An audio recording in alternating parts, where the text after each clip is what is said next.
Okay, today is 2/22 of 2015. We finally have reached a point where we're going to discuss Jenson's one inaccessible chapter. It's this chapter on Patrology. In other words, the doctrine of the Father as a speculative approached type of a doctrine. And it's his true doctrine of the Trinity, but in a speculative language, and much more difficult to address. It is fairly inaccessible. It's pretty involved. We'll try to simplify it as best we can. We'll try to get it together here as a basic triad, and we will address this chapter. It was only 10 pages, but it was packed with such abstract logic and knowledge that it was a very difficult 10 pages. So we'll take a look at it. It's going to be basically his systematic doctrine of the Father, Patrology, whereas theology has always had Christology and pneumatology and theology proper. And Jenson replaces the theology proper with Patrology. He centers it in the doctrine of the Father. So he's going to discuss the speculative idea of Trinity within a Father doctrine, within a Patrology that is speculative. So we're going to take a look at this. It's a very brief chapter that some other reviewers I read thought that it really made his work dry, abstract, and inaccessible. I think I've got the picture here for us, but it's going to be as concise and as simplified as much as I can get it. But I think we will get the picture here. It's going to be a basic triad consisting of arche for the first moment, ousia as the second moment, and the conversing personhood as the third moment. So it's going to be arche as the originary I of the Father, ousia as the literally it means wealth, the wealth of the focus of consciousness of the Father, ousia, and then 3 is going to be the conversing personhood within the Father. We're going to take a look at those 3 moments, and as in any triad, your mediating moment, your second moment, is the most important, and all of our content is basically going to fall in the second moment, because it's going to be Jenson's discussion of the space within the Father where the separate personalities of the Trinity can be understood. So the second moment of ousia will be our primary focus. But beginning with number 1, first moment, arche. Arche, the definition is going to be originating source, or Father in the role of a monarchy, divine monarchy. The Father's consciousness is one of apprehending his I as the originary arche. So the Father is the originary arche of all that is created. The second moment of ousia is actually a created space within the Father. So it's actually Jenson says it's a space within the Father where reciprocal conversation can take place between the separate identities of the Trinity. So it's a wealth of converse that takes place within this space of ousia. So it is the way he defines it, it's the space within the Father of reciprocally communicating sense. Reciprocal communicating sense. There's a Trinitarian reciprocal space of converse within the Father, therefore. Now, within this ousia space of converse, there does exist 3 hypostasis, differentiated relating personalities. Remember, a hypostatic union is usually strictly a Christological discussion, but technically, if the Trinity is an intrinsic idea and identity of God, then Jenson says that the hypostatic union, or hypostasis, must apply to each identity within the Trinity. So there is a three-part differentiation that is basically defined as three separate hypostasis identities, personalities. They are tensioned together as a passive subsistent relatedness.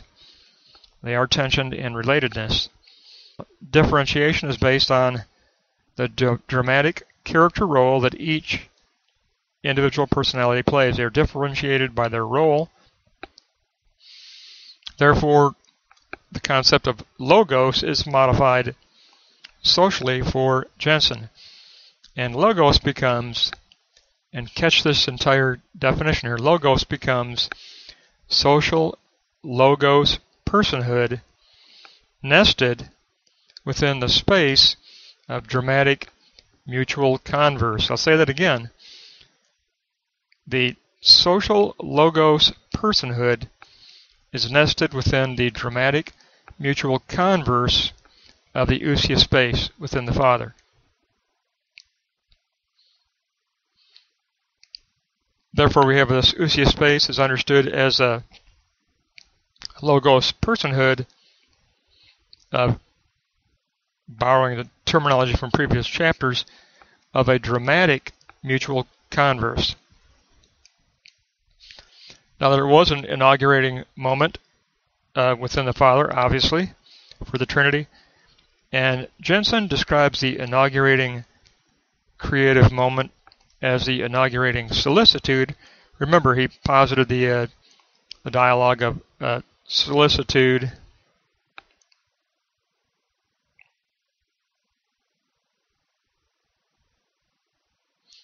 and basically he says here that there was an inaugurating solicitude that took place in this ousia space. Number one, there was the Father's speech act of a solicitude that constitutes the Son as a speaking being of recital response. The old solicitude recital dialogue. There was also a Father's breathing act of solicitude that constitutes the Spirit as agent being of recital response. So Son becomes speaking being, Spirit becomes agent being. The Spirit is never autonomous, but constitutes his focus of consciousness outside himself.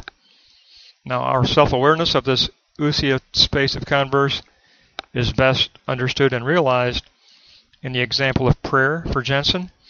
In prayer to reach the Father, we enter the space of solicitude within Him. We are open to address any identity within this space. In prayer, we encounter the Trinity as associative community. Trinity as associative community. Our praise is always an address toward the unity of this associative community. So you can see the second moment of the ousia space of converse is the essential aspect to his doctrine of Patrology. Now for the third moment is very simply, it's the self-enclosure of all that activity in the second moment. There is a self-enclosure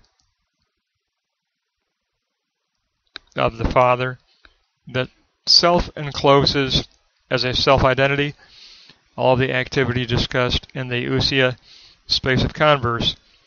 So personhood is constituted as one with whom others converse, and this third moment establishes the self-enclosure of the logos of reciprocal communicating sense.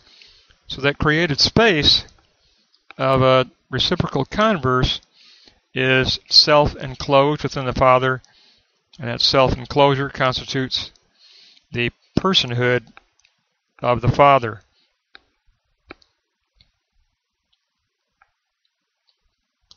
So we get a majority of his position here based on the second moment, where logos is understood as social, and it is dramatic, and social within a created space, internally created space within the Father.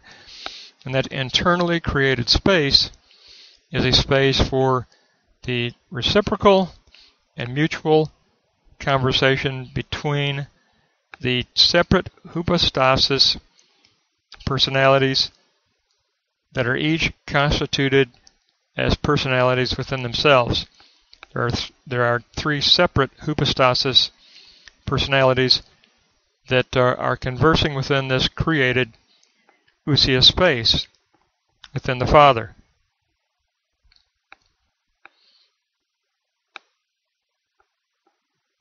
We approach this space when we approach it in prayer. But when we do approach it in prayer, we enter into a community, an associative community of the Trinitarian personalities. We enter into their mutual dialogue that is already taking place when we enter in within our prayer of solicitude, where we solicit a response. It is a prayer that arrives within a reciprocal dialogue already taking place between the different dramatic character roles that each differentiated personality represents. That gives us a very quick look, but that is the speculative doctrine of Patrology that was given to us by Jenson in 10 very compact pages, 115 to 125.